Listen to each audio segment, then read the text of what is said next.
நீங்க என்ன பண்றீங்க? சிவபெருமான ஒண்ணு வேற மாதிரி காட்டுறீங்க, கபாலின்னு காட்டுறீங்க. கபாலியர் சிவபெருமான் கஞ்சு அடிப்பாரியா, சாராயம் கொடுப்பாரியா?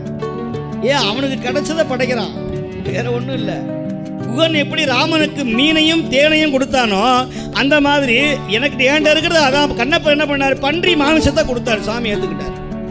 என்கிட்ட சக்கரை பொங்கல் இருக்கு, நான் தர்றேன், இன்னைக்கு அதெல்லாம் தேவையில்லைன்னு சொல்றான். ஆனா என்கிட்ட சக்கரை பொங்கல் இல்லப்பா, பன்றி இறைச்சி தான் இருக்கு, கொண்டாட, அதையும் கொண்டாடான்னு சாமி ஏத்துக்கிட்டாரா இல்லையா?